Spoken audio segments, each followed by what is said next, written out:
अपने प्रोफेशन के, आप अपने कार्य धंधे के, आप अपने स्टार्टअप के, आप अपनी कंपनी के, आप अपनी जिंदगी के एक मजबूत सोच वाला सम्मानी रिस्पेक्टेड डॉक्टर बनो। क्या बनो? सोचो ये बात क्यों बोली जा रही है।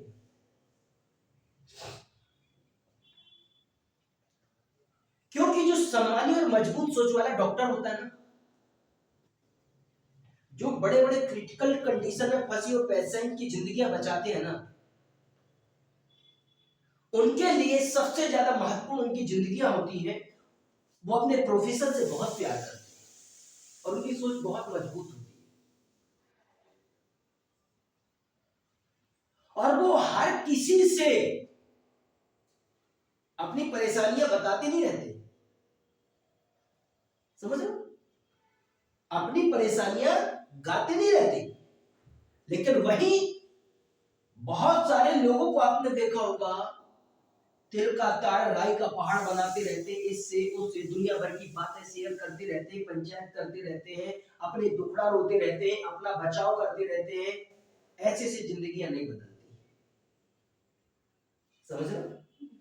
आप कामचोरी करके, आप मनमानी करके, आप लापरवाही करके और आप सोच रहे हो आपका स्टार्टअप महान बन जाए, बिना संस्कारों के आप सोच रहे हो आपका स्टार्टअप महान बन जाए, तो भगवान की मदद नहीं करता। समझ रहे हो? इंसान तो छोड़ो, वो क्यों? क्योंकि फिर वो आपकी टीम का बैकग्राउंड देखता है, आपकी अफर्मेशन, आपके भाव को देखता है। फील्ड पर आप कस्टमर को आपकी पिचिंग करो, भगवान आपके भाव को देखता है। आप कहीं आप अपने आइडिया का, आप अपने प्रोजेक्ट का प्रेजेंटेशन दे रहे हो, उस जगह पर भी भगवान आपका भाव देखता है। अंतरात्मा से एक अलग ही माहौल आपको समझ में आएगा। तो अपने प्रोफेशन के मजबूत सोच वाला सम्मानित डॉक्टर बनो। एक मैं बहुत ही अच्छी स्टोरी बताऊंगा, आप शायद उस स्टोरी से आप बहुत अच्छे से समझ जाओगे।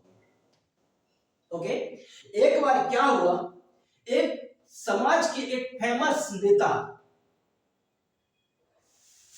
नामी गिरामी हस्ती, उसके बेटे का एक्सीडेंट हो गया। उनका बेटा कोमा में पहुंच गया और वो ले जाकर के उस शहर की, उस क्षेत्र की फेमस हॉस्पिटल में एडमिट किए।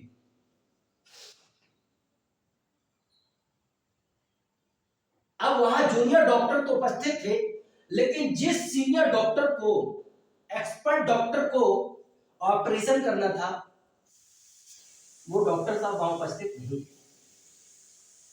जब वहां नेताजी पहुंचे अपने बच्चे को लेकर के, पूरे हॉस्पिटल में उन्होंने तहलका मचा दिया। अरे मैं इतना बड़ा नेता होकर के मेरा बेटा मौत के मुंह में है और आप लोग क्या कर रहे हो? कहां गया आपका डॉक्टर? कहां गया आपका सीनियर डॉक्टर? कहां है? पूरी उसने क्या पुलिस फोर्स बुला दी। पूरे उसके जितने चेले चपाटी थे डॉक्टर नेता के, वो सारे चेले चपाटियों को बुला लिया। जो वहां और भी जो जूनियर डॉक्टर थे उनको बोल सम्मान के साथ, सर बैठिए, आपकी तकलीफ को हम समझ पा रहे हैं, आपके बेटे को बचाने की हम पूरी कोशिश करेंगे, आप प्लीज हॉस्पिटल में हंगामा मत करो,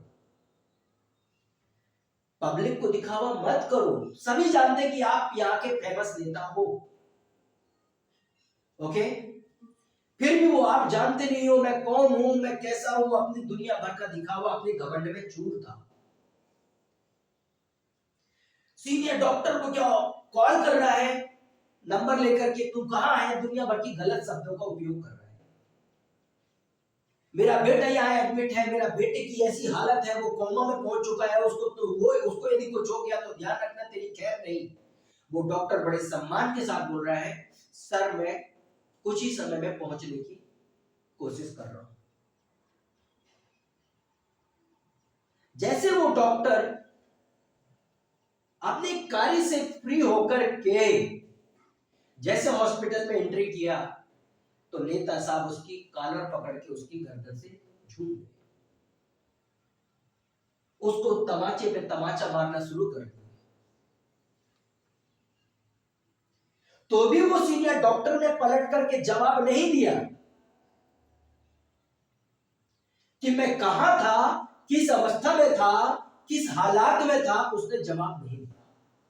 उसने बोला, सर यदि आपकी अनुमति हो और यदि आपका दिल भर गया हो मुझे मारने से, तो मैं आगे बढ़ूं, शायद भगवान का आशीर्वाद मिल जाए तो शायद मैं आपके बेटे को बचा सकूं।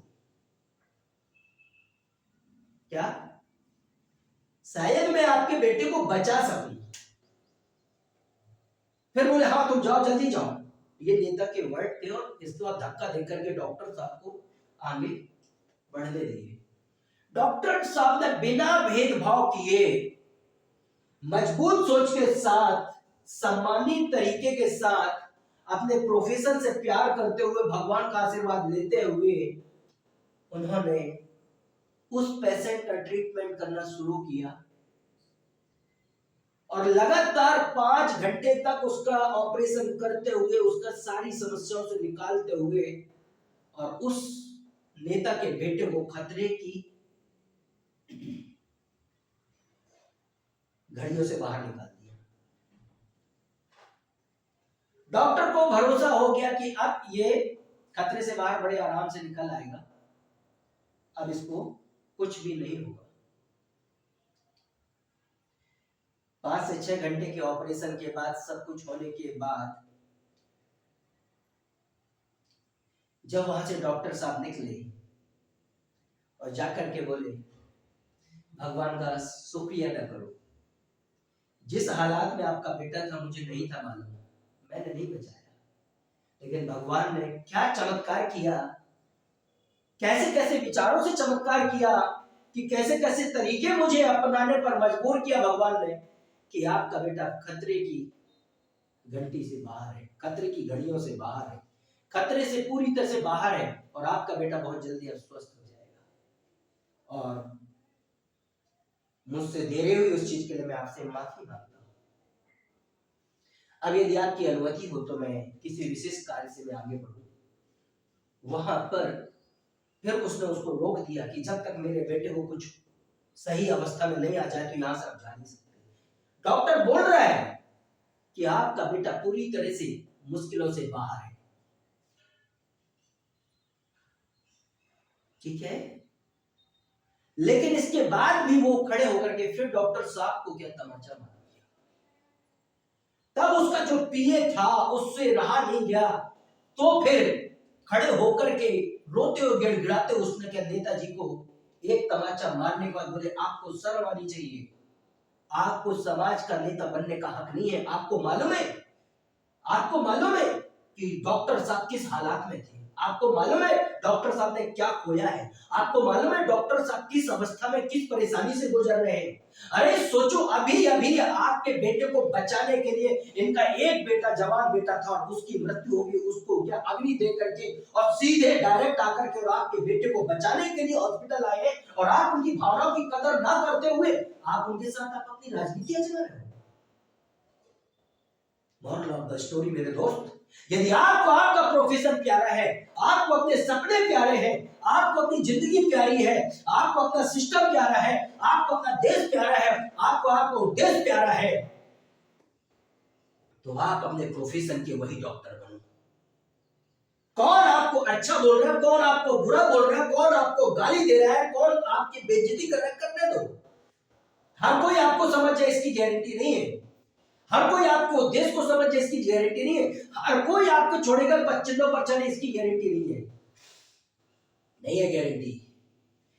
अपने प्रोफेशन के दिखावा करने वाले डॉक्टर मत बनो, चमचे मत बनो। क्यों? क्योंकि जिसकी जैसी सोच होती है उसको वैसा परिणाम मिलता है। और भगवान भी याद रखना, जिसके पास 1 रुपए नहीं होता उसका भी अरबों का स्टार्टअप खड़ा हो जाता है, और जिसके पास करोड़ों रुपए की मदद मिलती है, जिसको अच्छा ऑफिस मिल जाता है, जिसको अच्छा सपोर्ट मिल जाता है, लेकिन वो कामचोर होता है, सिद्धांतों का पालन नहीं करता, संस्कारों का पालन नहीं करता, नियम के साथ नहीं चलता, अपने सिस्टम को लगातार कंसिस्टेंसी के साथ नहीं पूछता, वो पूरी जिंदगी लगा देता है, लेकिन अपनी दम से एक मोटरसाइकिल भी खड़ा नहीं कर पाता है। पसीना बहाओ। यदि आपने मिसाल लिया है आगे बढ़ने का, तो आप ही आगे बढ़ के दिखाओगे, कोई दूसरा नहीं। आपके विचार, आपके सपने में, आपके स्टार्टअप में कोई दूसरा नहीं आपकी मदद करेगा। सिर्फ दूसरे आएंगे आपका शोषण करने के लिए, आपका इस्तेमाल करने के लिए, आपसे अपना उल्लू सीधा करने के लिए, आपसे आपका फायदा उठाने के लिए। लीडर वो होता है जो गुरु की भाव को समझ सके और नियमों को, संस्कारों के साथ, हर संस्था के संस्कार होते हैं, हर संस्था के नियम और शर्तें होती हैं, उन नियम और शर्तों के साथ जी सके।